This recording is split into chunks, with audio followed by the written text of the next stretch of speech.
할렐루야, 할렐루야. 오늘도 금요 예배에 나오신 여러분들을 환영하고 축복합니다. 밖에 비가 많이 오는데도 이곳 가운데 오신 여러분들을 환영합니다. 저희 첫 번째 찬양으로 영접송이라는 찬양을 할 건데요. 정말 영접송이라는 제목처럼 오늘 예배에 주님이 내 마음 가득, 내 마음에 주님만 계시기를 함께 초청하며 찬양을 부르도록 하겠습니다.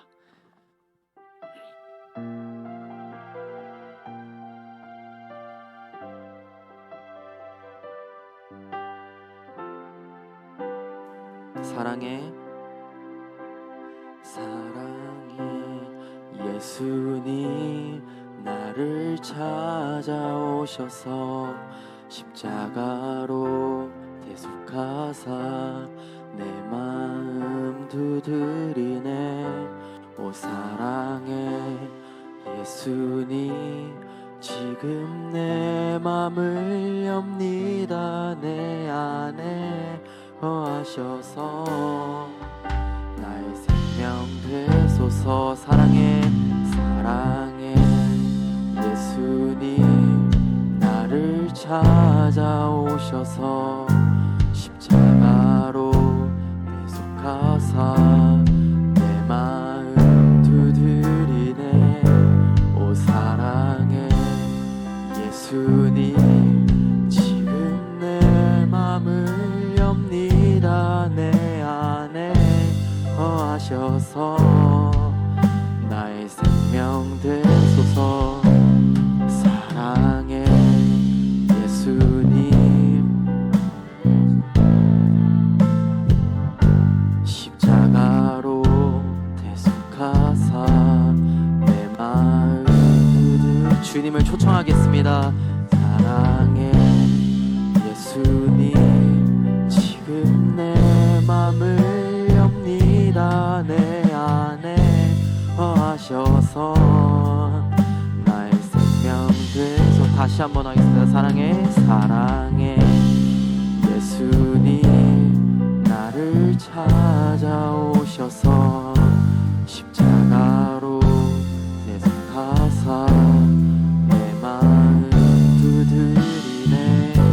오 사랑해 예수님 지금 내 맘을 엽니다. 내 안에 거하셔서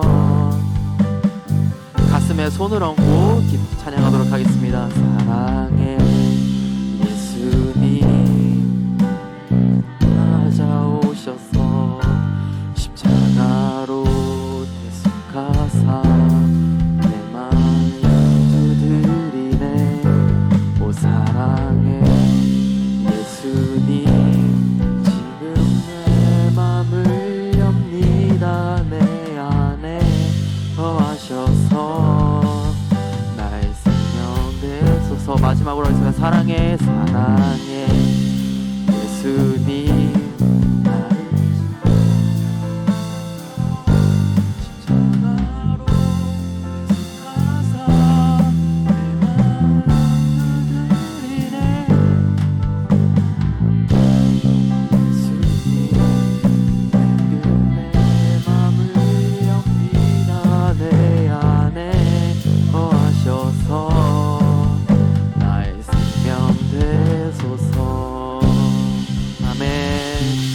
아멘. 영광이 되신 주님께 박수 드리겠습니다. 아멘. 네, 이제 내 마음 다해 함께 기쁨으로 주님께 찬양 드리도록 하겠습니다.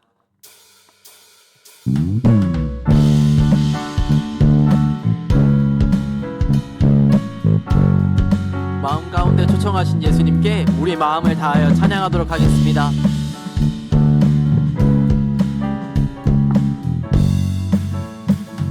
내 마음 다해, 마음 다해 주 이름 찬양해. 주 사랑 깊어 말로 다 못하네. 주 앞서가며 길을 만드시네. 오직 내 갈망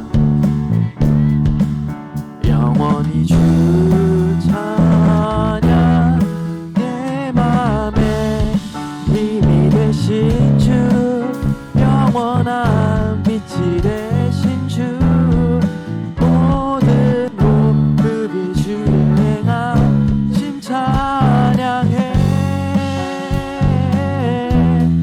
주는 위대한 통치자 주께 순복해 내 삶을 주의 불로 채우소서 내 마음 다해 내 마음 다해 주 이름 찬양해 주 사랑 깊어 말로 다 못하네 주 앞서가며 길을 만드시네 오직 내 갈망 영원히 주 찬양 내 맘에 힘이 되신 주 영원한 생미 되신 주 내 모든 호흡이 주의 행하심 찬양해 주는 위대한 통치자 주께 순복해 내 삶을 주의 불로 채우소서 내 맘에 힘이 되신 주 영원한 빛이 되신 주 내 모든 호흡이 주의 행하심 찬양해 위대한 통치자 주는 위대한 통치자 내 모든 것 주께 순복해 내 삶을 주의 불로 마지막으로 하겠습니다 내 맘에 힘이 되신 주 내 맘에 힘이 되신 주 영원한 빛이 되신 주 모든 호흡이 주의 행하심 찬양해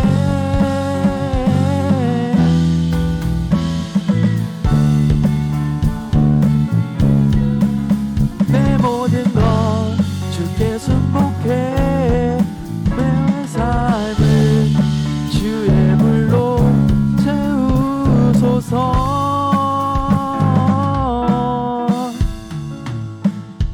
아멘.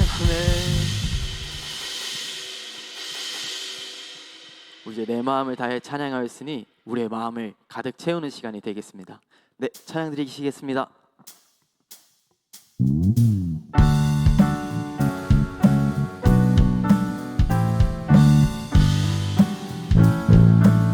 내 마음을 가득 채운 내 마음을 가득 채운 주 향한 찬양과 사랑 어떻게 표현할 수 있나 수많은 찬양들로 그만 표현할 길 없어 다시 고백합니다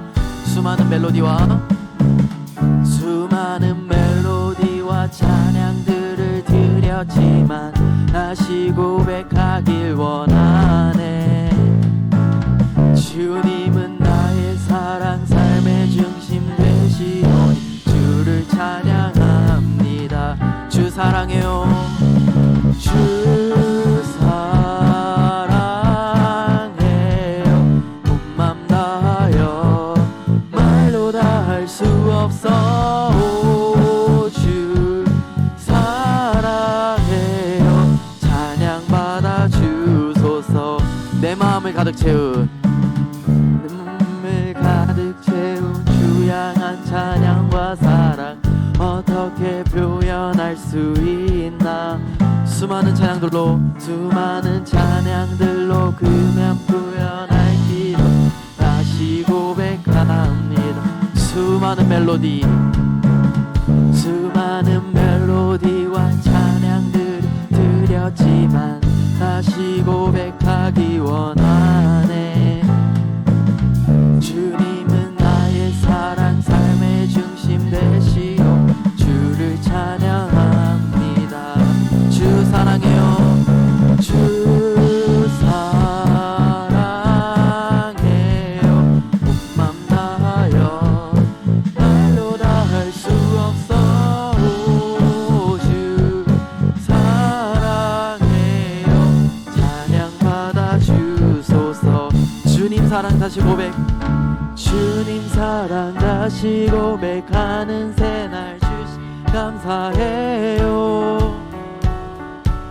주님 사랑 다시 고백하는 새날 주신 감사. 다시 한번 고백하겠습니다. 주님 사랑 다시 고백하는 새날 주신 감사해요. 주님 사랑 다시 고백하는 새날 주신 감사해요. 마지막으로 한 번 더 하겠습니다. 주님 사랑 다시 고백하는 새날 주신 감사해요. 주님 사랑 다시 고백하는 사냥 주신 감사해요. 주 사랑해요. 주 사랑해요. 말로 다 할 수 없어. 주 사랑해요. 찬양 받아 주 사랑해요.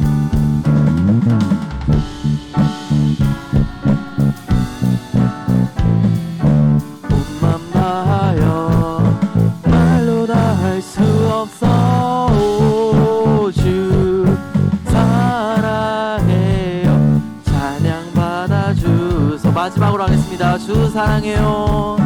주 사랑해요. 온맘 다하여 말로 다 할 수 없어. 주 사랑해요. 찬양 받아 주소서. 찬양 받아 주소서. 찬양 받아 주소서. 찬양 받아 주소서. 아멘. 아멘.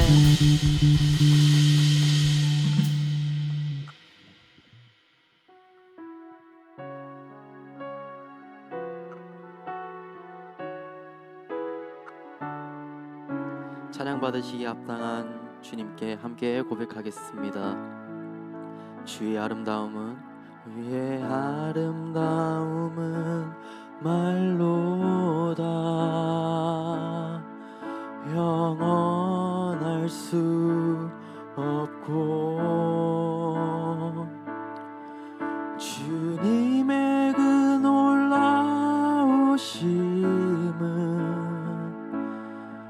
다 표현할 수가 없네. 누가 그 지혜를 깨닫고 누가 깊은 사랑 증량할까. 보좌에 앉으신 주의 위엄 아름다우신 주님. 내가 주를 경외함으로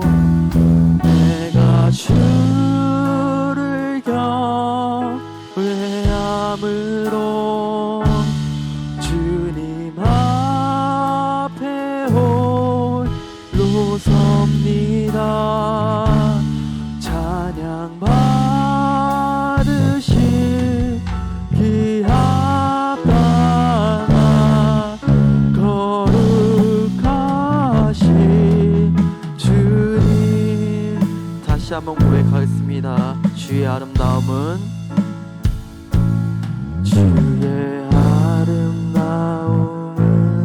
말로다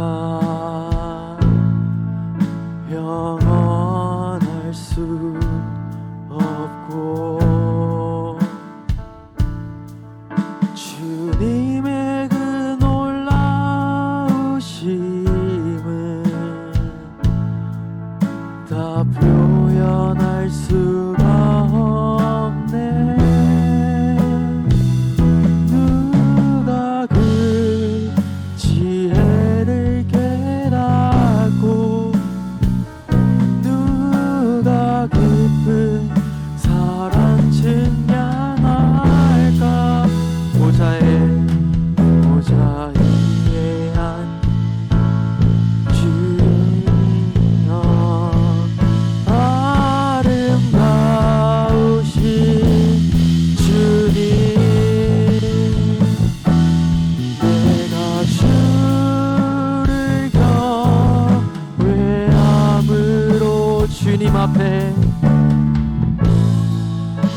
주를 경외함으로 내가 주를 경외함으로 주님 앞에 홀로 섭니다. 찬양 받으시기에 합당한 이 합당한 거룩하신 내가 주를 경외함으로 내가 주를 경외함으로 주님 앞에 홀로 섭니다.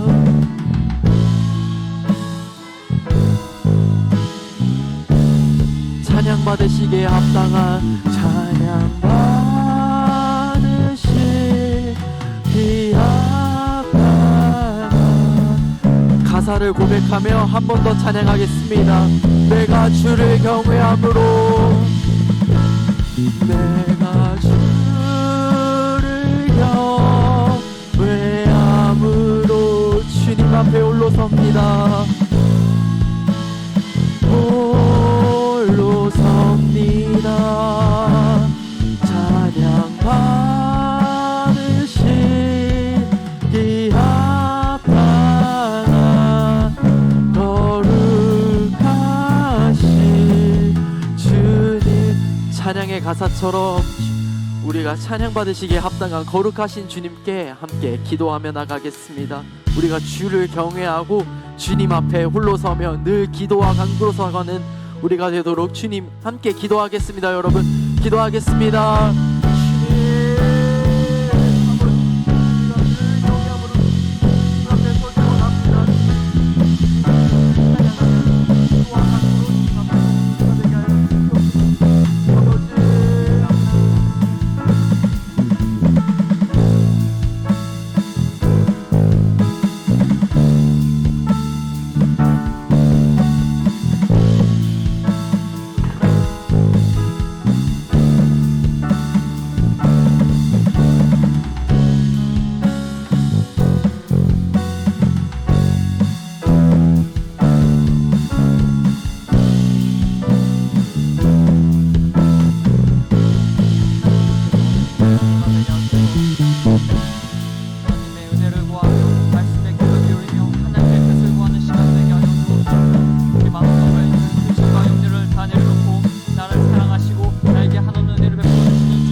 오늘 우리에게 주시는 하나님의 말씀은 욥기 42장 10절에서 17절까지 말씀입니다.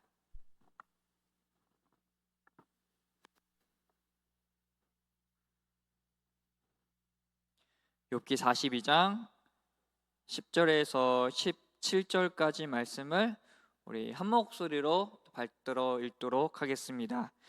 욥이 그의 친구들을 위하여 기도할 때 여호와께서 욥의 공경을 돌이키시고 여호와께서 욥에게 이전 모든 소유보다 갑절이나 주신지라. 이에 그의 모든 형제와 자매와 이전에 알던 이들이 다 와서 그의 집에서 그와 함께 음식을 먹고 여호와께서 그에게 내리신 모든 재앙에 관하여 그를 위하여 슬퍼하며 위로하고 각각 쾌티샤 하나씩과 금고리 하나씩을 주었더라. 여호와께서 욥의 말년에 욥에게 무선보다 더 복을 주시니 그가 양 14,000과 낙타 6,000과 소 1,000겨리와 암낙이 1,000을 두었고 또 아들 7과 딸 3을 두었으며 그가 첫째 딸은 여미마라 이름하였고 둘째 딸은 그시아라 이름하였고 셋째 딸은 게렌 합북이라 이름하였으니 모든 땅에서 욥의 딸들처럼 아리따운 여자가 없었더라. 그들의 아버지가 그들에게 그들의 오라비들처럼 기업을 주었더라. 그 후에 욥이 140년을 살며 아들과 손자 4대를 보았고 욥이 늙어 나이가 차서 죽었더라. 이 말씀은 살아계신 하나님의 말씀입니다. 오늘 본문 말씀에서 이 욥이 회복되는 장면이 나타납니다. 욥의 모습을 보면요, 아무리 모진 고난이 찾아와도 그 고난에는 무엇이 있다? 다 끝이 있다라는 것을 보게 됩니다. 고난의 끝을 본 욥은요, 이 속으로 얼마나 시원했을까요? 무엇보다도 이 고난의 끝의 결과가 지금 보시면 비극이 아니라 희극이기 때문에 그 기쁨이 배가 되었을 거고요. 이 모습을 보는 우리의 마음 또한 뭔가 속 시원하다라는 느낌을 받게 됩니다. 우리가 욥기의 이 결말을 봤을 때 이 희극으로 느끼는 이유가 뭐냐면은 어찌 보면은 오늘 본문 말씀의 이 내용 때문이죠. 이 10절의 말씀이죠. 여호와께서 욥의 공경을 돌이키시고 여호와께서 욥에게 이전 모든 소유보다 갑절이나 주셨다. 얼마나 좋은 말씀인가요? 나에게도 이런 하나님의 역사가 나타나기를 소망하잖아요. 내가 이 고난 중에 있다라고 한다면 이 욥에게 임한 이 하나님의 은혜가 지금 당장 나에게도 일어나기를 바랄 겁니다. 이런 결말이 누구에게나 확정된다면, 이 사실을 내가 알고 있다라고 한다면 고난이 얼마나 강하게 와도, 그리고 그 고난의 기간이 엄청 길어도 이것을 묵묵히 참고 다 견뎌낼 수 있을 겁니다. 그런데 이 은혜를요, 물질의 복, 어떤 세상적인 복으로만 생각을 하게 된다면요, 우리는요 보상의 개념을 가지고 이 고난을 해석하게 됩니다. 이런 거죠. 내가 고난 때문에 피해를 봤으니까 하나님께서는 복으로 그것을 나에게 갚아 주셔야 한다라는 거죠. 이렇게 고난을 바라보게 되고 또 은혜를 기대하게 됩니다. 이런 생각으로 욥기를 읽으면 당연히 하나님께서 욥에게 그 은혜로 보상을 해주는 것처럼 보이게 됩니다. 이런 오해가 있으니까 욥기를 연구하는 한 주석가는요, 이 욥이 받은 복을 보상의 개념이 아니라 은혜의 개념이라고 설명하고 있습니다. 보상이라는 것은요 뭘까요? 누군가에게 피해를 입힌 경우 그 피해에 대한 적절한 이 손해를 갚는 경우를 뜻하죠. 그런데 하나님께서 욥에게 보상을 해 주신 거라고 한다면은 하나님께서 욥에게 피해를 주셔야 하잖아요. 하나님께서는 욥에게 피해를 주셨을까요? 아니라는 겁니다. 엄밀히 말하면요, 하나님께서는요 욥에게 피해를 주신 적이 없으십니다. 오히려 은혜를 주셨으면 은혜를 주셨지, 하나님께서는요 하나님의 자녀에게 결코 피해를 입히시는 분이 아니십니다. 오히려 시험을 준 존재는요 하나님이 아니었습니다. 사단이었습니다. 그래서 보상이라고 한다면요 이 사단에게 요구하는 게 맞는 일이라는 거죠. 그래서 우리는 아무리 고난을 받아도요 우리가 하나님께 은혜를 구할 수는 있어도 하나님을 향하여 원망하고 불평할 수가 없다라는 겁니다. 욥이 하나님께 받은 복은 은혜이지 결코 보상이 아닙니다. 우리가 욥에게 내려진 물질의 복 그리고 세상적인 복만 보게 되면 하나님께 은혜가 아닌 보상을 요구하는 마음이 생기게 됩니다. 그 과정에서 자기 뜻대로 이루어지지 않는다면 하나님을 향한 불평과 원망이 나올 수가 있죠. 욥이 받은 복은요 이 세상 사람들이 좋아하는 물질적인 복만을 뜻하는 게 아닙니다. 욥이 받은 진정한 복, 진정한 은혜는 따로 있었습니다. 그것이 무엇일까요? 바로 욥에게 임한 진정한 은혜는요 바로 하나님을 만났다라는 사실입니다. 이것이 바로 진정한 은혜, 진정한 복입니다. 이런 은혜를 우리가 소망해야 합니다. 하나님께서는 욥에게 보상을 해주신 것이 아니라 무엇을 내리신 거죠? 은혜를 내리신 겁니다. 우리가 고난의 경험이 있는데 고난에 대해서 하나님께 보상을 받아야 한다라는 생각을 가지고 살아가면 여기서 나오는 것은요 감사가 아닙니다. 앞서 말씀드린 것처럼 원망하고 불평하는 모습이 나타납니다. 욥이 받은 은혜와 복을 물질과 보상에만 한정하여 보면 진정한 하나님의 은혜를 깨달을 수가 없습니다. 엄밀히 말하면요, 욥은 이 물질의 복을 받기 이전에 하나님을 만나는 은혜를 경험했습니다. 이것이 욥에게 있어서 진정한 은혜로 다가왔다는 겁니다.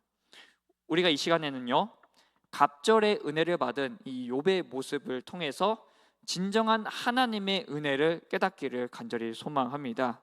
그래서 하나님께 왜 우리에게 복을 주시지 않냐고 보상을 따지던 나의 모습이 있었는지는 아는지, 그리고 자기의 모습을 돌아보고 진정한 갑절의 은혜를 소망하는 시간이 되었으면 하는데요.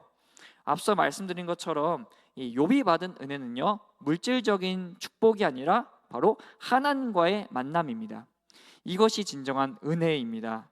욥은요, 하나님과의 만남으로 욥의 인생이 바뀌고 삶이 변화되는 역사가 나타났습니다. 만약에 이 욥이 그저 세상의 복만 추구하고 그것을 요구하는 사람이었다라고 한다면 어떠했을까요? 아마 자기의 의를 절대 내려놓지 않았을 겁니다. 지금도 내가 옳고 하나님은 틀렸다라고 아마 주장을 했을 겁니다. 삶이 변화되지 않은 채 다시 이런 고난이 찾아왔을 때 하나님을 탓하는 삶을 살았을 겁니다. 하지만 욥은요, 하나님을 만나고 나서 인생이 변화되기 시작했습니다. 하나님이 어떠한 분이신지를 깨닫고 나 자신이 또한 어떠한 존재인지를 이제 깨닫게 되었습니다. 이를 통해 그의 삶이 변화됐습니다. 인생의 변화, 이것이 바로 진정한 은혜이지 않을까요? 진정한 은혜는 세상적인 복이 아니라 바로 하나님께서 나를 만나 주시는 것이 바로 진정한 은혜입니다. 욥은 하나님과의 만남을 시작으로 회복의 은혜를 경험했습니다. 욥은 하나님과 만나고 난 후에 그의 태도와 자세가 완전히 뒤바뀌어지게 됩니다. 그가 회개하는 욥기 42장 1절에서 6절의 말씀을 통해 그의 완고했던 태도가 완전히 무너졌음을 알 수가 있습니다. 또한 하나님 앞에 회개함으로 그가 진정한 믿음의 사람으로 거듭났다라는 것을 또한 알 수가 있는데요. 욥기 42장 1절에서 6절의 이 욥의 고백을 한번 제가 읽어드리도록 하겠습니다. 욥이 여호와께 대답하여 이르되 주께서는 못하실 일이 없사오며 무슨 계획이든지 못 이루실 것이 없는 줄 아오니 무지한 말로 이치를 가리는 자가 누구니이까? 나는 깨닫지도 못한 일을 말하였고 스스로 알 수도 없고 헤아리기도 어려운 일을 말하였나이다. 내가 말하겠사오니 주는 들으시고 내가 주께 묻겠사오니 주여 내게 알게 하옵소서. 내가 주께 대하여 귀로 듣기만 하였사오나 이제는 눈으로 주를 배움나이다. 그러므로 내가 스스로 거두어 드리고 티끌과 제 가운데에서 회개하나이다. 욥의 고백을 들을 때 어떻게 느껴지십니까? 제가 이 욥기 말씀을 가지고 좀 말씀을 나눴었잖아요. 그때 당시 오늘 말씀 말고 이전에 욥의 모습은요, 이와는 반대되는 모습이었잖아요. 나는 맞고 욥의 이 새 친구는 틀렸다. 더 나아가 하나님도 틀렸다. 난 잘못한 게 없다라는 게 욥의 기본 자세였는데 지금 욥의 어떤 모습을 가지고 있죠? 죄송합니다. 내가 잘못했습니다. 나는 잘 몰랐습니다. 라고 지금 태도가 바뀌어졌다는 것을 알 수가 있습니다.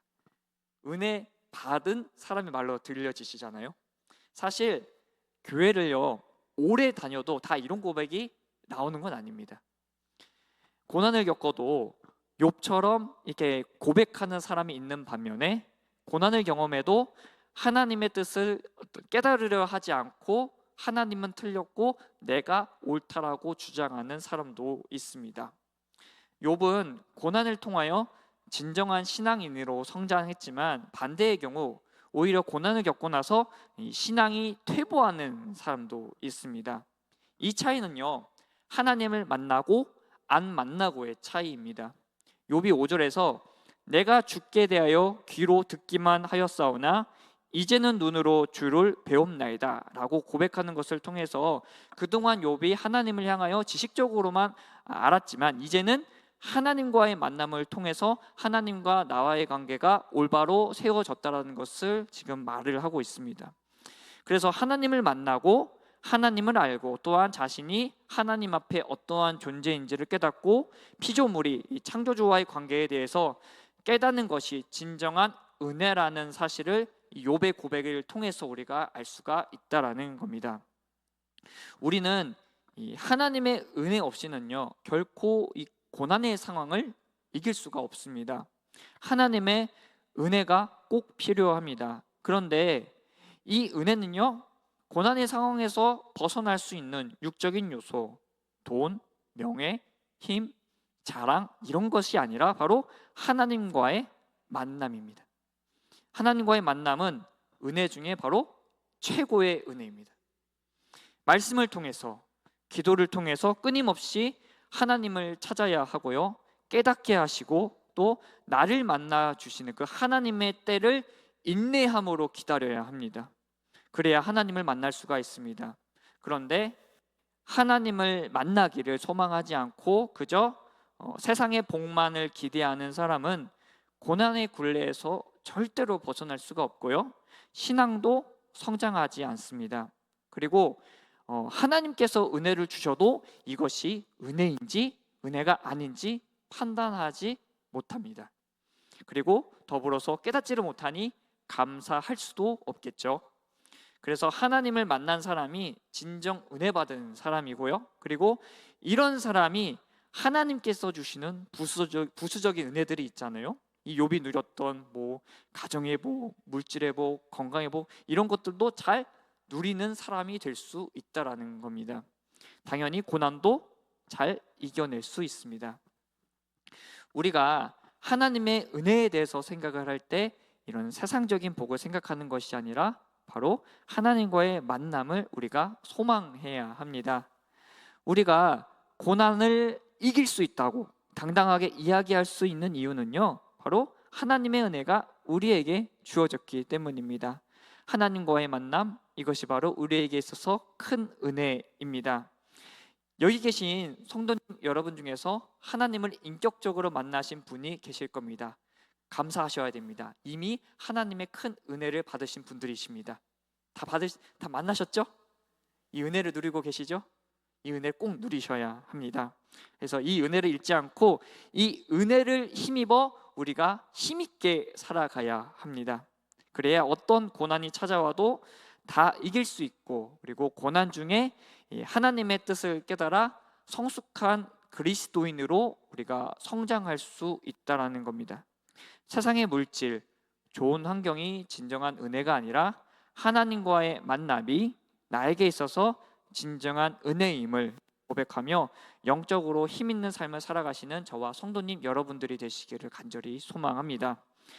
하나님께서는 우리에게 무엇을 내려주시는 분이시죠? 은혜를 내려주시는 분이십니다. 그런데 그냥 은혜가 아닙니다. 그냥 은혜가 아니라 갑절의 은혜, 한없는 은혜를 내려주시는 분이십니다.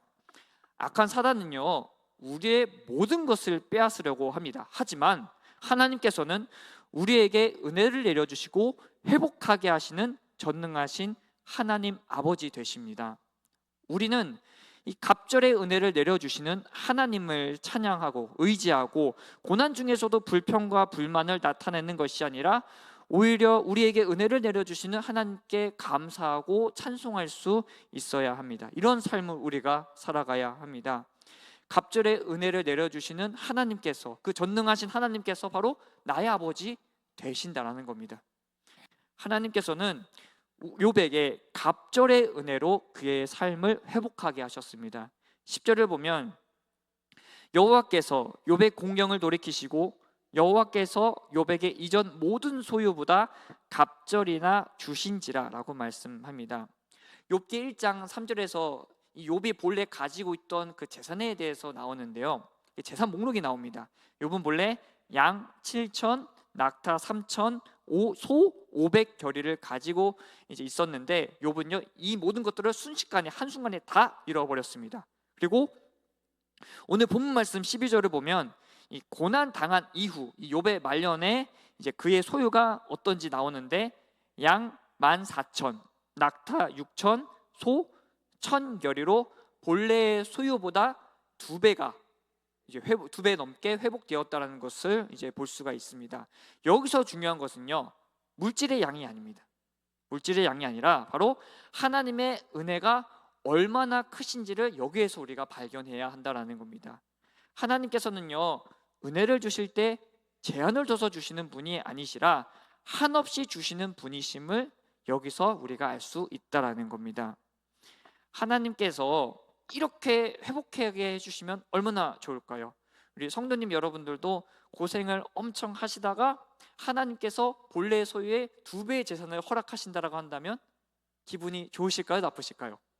당연히 좋습니다. 집값 두 배 올랐을 때 얼마나 기분이 좋습니까? 하나님 이것보다 더 높게 하나님께서 나에게 주신 두 배의 복은요, 이거는 정말 하나님께 감사 찬송 올려도 모자랄 정도입니다. 그런데 욥의 상황을 보면요, 이 두 배의 소유를 얻었다고 해서 마냥 기뻐할 수가 있었을까요? 아닙니다. 이 기쁨을 다 잠식시킬 만한 너무나도 큰 아픔, 상처를 욥이 가지고 있었습니다. 욥이 부자이기 전에 어떤 사람이죠? 아버지입니다. 아버지. 욥은요, 자녀를 모두 잃었습니다. 자녀를 이제 모두 잃었습니다.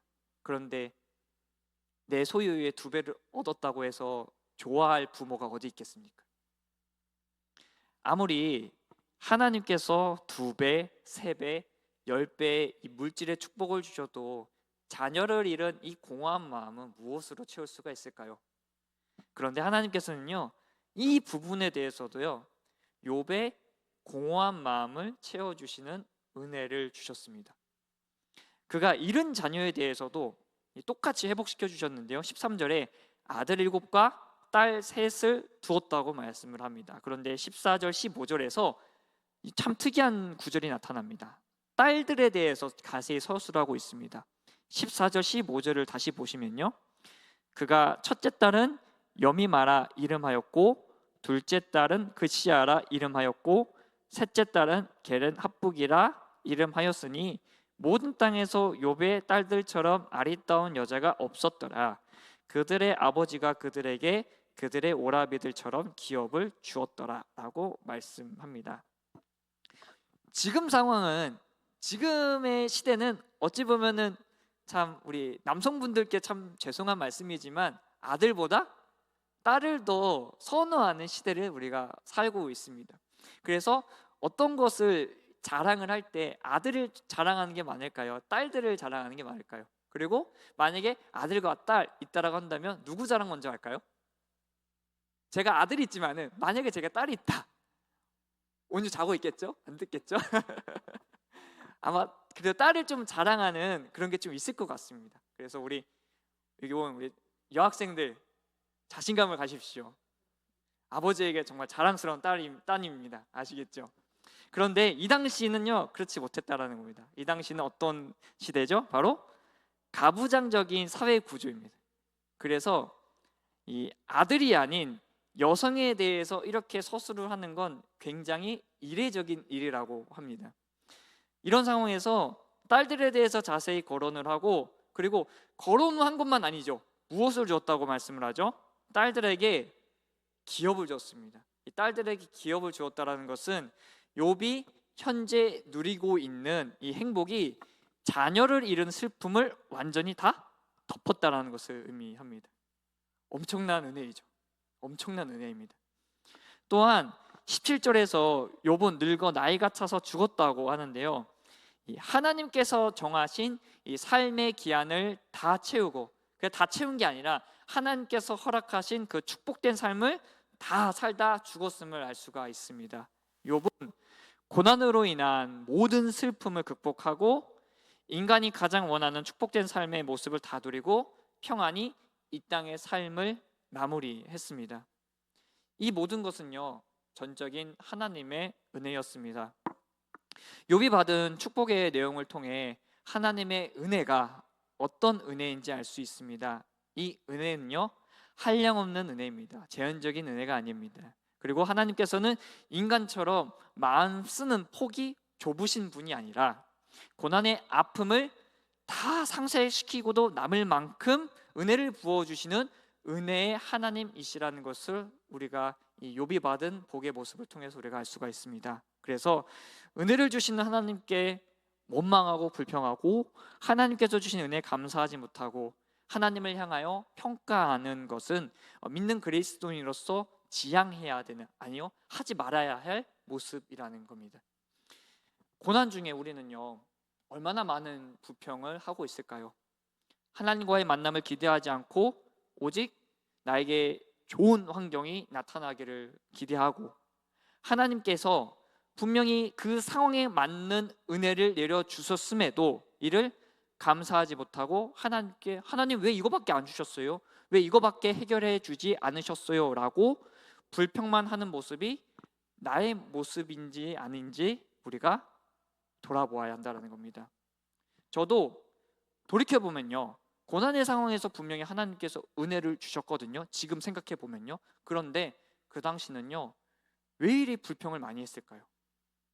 항상 부족하다 생각을 했습니다. 아니, 은혜가 아니다라고 생각할 때가 너무나도 많았습니다. 하나님을 만난 그 최고의 은혜를 기억하지 못하고 고난이라는 상황에 내 시선이 다 묶여 있어가지고 하나님께서 주신 은혜를 제대로 발견하지도 못하고 이미 그 은혜를 주셨지만 그 은혜를 누리지 못하고 너무나도 불행하게 살아갈 때가 있었습니다. 이런 모습은요, 욥보다도 부끄러운 모습이라 생각합니다. 지금 돌이켜보면요, 우리는 하나님께 정말로 많은 은혜를 받으며 살아왔습니다. 또한 우리에게 있어서 이 진정한 은혜, 갑절의 은혜는 내가 받은 물질적이고 세상적인 복이 아니라 하나님의 만남입니다. 진짜 극단적으로 얘기를 했어요. 내가 정말 세상 사람들이 정말 버티기 힘든 그 고난을 다 당하고 세상적인 복을 누리지 못하고 죽을지라도요, 이미 우리는요, 구원이라는 큰 은혜를 받았습니다. 부활이라는 큰 은혜를 받았습니다. 그렇기 때문에 더더욱 우리가 하나님께 불평하거나 원망하는 이런 모습이 나타날 수 없다라는 겁니다. 아무리 내가 이 세상에서 잘 먹고 잘 살고 건강하고 장수하고 사람들에게 인정받아도 하나님을 만나지 못한다고 한다면 이것이 무슨 의미가 있을까요? 그것을 진짜 복, 내가 정말 놓쳐서는 안 되고 내가 자랑하는 그런 복이라고 당당하게 이야기할 수가 있을까요? 없다라는 거죠. 우리는 한량없는 은혜를 내려주신 하나님께 감사해야 됩니다. 찬송하면서 정말 하나님께 영광 올려드리는 삶을 살아가야 합니다. 이런 사람이 바로 은혜를 발견한 사람이고 은혜를 누리는 사람입니다. 항상 나에게 한량없는 은혜를 내려주시는 하나님께 감사하며 하나님께서 주시는 은혜를 마음껏 누리며 살아가는 저와 성도님 여러분들이 되셨으면 좋겠습니다. 사실요, 지금 뭐 1시간도 안 되는 이 예배의 자리에 고난에 대해서 이야기하기에는 고난은요, 그리 쉽게 말할 만한 것이 못 됩니다. 그렇죠? 고난은요, 무척이나 힘들고 외롭습니다. 아무리 사람이 그 고난에 대해서 공감을 해준다고 해도요, 100% 공감해 주지 못합니다. 이처럼 고난은 너무나도 힘이 듭니다.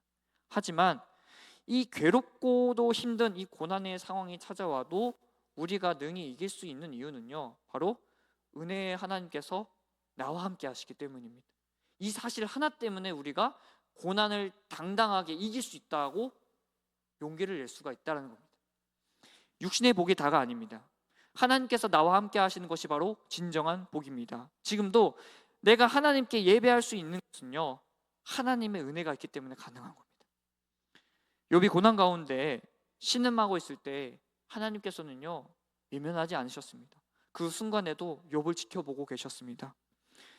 또한 욥을 만나 주셨고 그에게 깨달음과 회복의 은혜를 주셨습니다. 우리 성도님 여러분도 마찬가지입니다. 하나님께서는요, 우리 성도님들을 절대 외면하지 않으십니다. 지금도 보고 계십니다. 그리고 하나님께서 주신 은혜를 통해 성도님 여러분들이 모든 고난을 이겨낼 수 있을 거라 하나님께서는 믿고 계십니다. 그리고 지금도 응원하고 계십니다. 우리는 이미 갑절의 은혜를 받은 사람들입니다. 아시고 항상 하나님의 은혜 안에 거하시고 하나님의 은혜에 감사하며 하나님께서 성도님 여러분에게 이미 주신 복과 은혜를 마음껏 누리며 살아가는 저와 성도님 여러분들이 되시기를 주님의 이름으로 간절히 소망합니다. 우리 함께 찬양하고 기도할 텐데요, 약할 때 강함 대신에 함께 찬양하고 기도했으면 좋겠습니다. 우리가 고난 때문에 지치고 힘들고 더 나아가 쓰러질 때 다시 일어설 수 있는 것은 바로 하나님께서, 주님께서 나와 함께 하시기 때문입니다. 세상 사람들이 모르는 비밀입니다. 내가 강해서 강한 게 아니라 약할 때 강함 주시는 주님께서 나와 함께 하시기 때문에 고난을 이길 수 있는 겁니다. 약할 때 우리를 강하게 하시는 주님을 의지하고 고난을 잘 이겨내셨으면 좋겠습니다. 우리가 찬양하고 기도할 때 우리 성도님들의 기도의 제목들 그리고 마음의 아픔을 하나님께서 이 시간 다 들으시고 응답해 주실 줄 믿습니다. 이 시간 약할 때 강함 대신에 찬양할 때 이 찬양의 가사가 고난 앞에서 외치는 우리 성도님들의 이 믿음의 고백이 되기를 소망하며 찬양 이후 말씀을 기억하며 함께 간절히 기도했으면 좋겠습니다. 우리 함께 약할 때 강함 대신에 찬양하시겠습니다.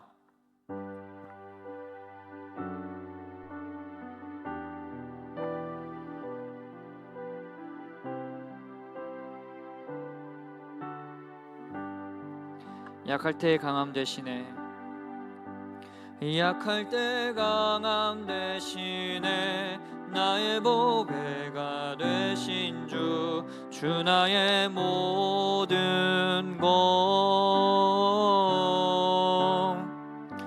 주 안에 있는 보물을 나는 포기할 수 없네.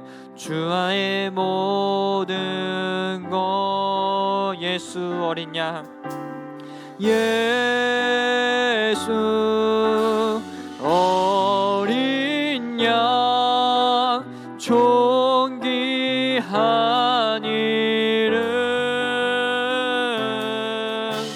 예수 어린 양 존귀한 이름. 십자가 죄 사셨네. 십자가 죄 사셨네. 주님의 이름 찬양해. 주 나의 모든 것, 쓰러진 나를 세우고, 쓰러진 나를 세우고 나의 빈잔을 채우네. 주 나의 모든, 주님을 의지하며 찬양하겠습니다. 예수 어린 양, 예수 어린 양 존귀한 이름, 예수 어린 양, 예수 어린 양 존귀한. 우리 마지막으로 고백하겠습니다. 예수 어린 양, 예수 어린 양 존귀한 이름. 주님을 의지합시다. 예수 어린 양, 예수 어린 양 존귀한 이름. 우리 시간 말씀 기억하며 주여 이름만 부르짖고 통성으로 기도하겠습니다.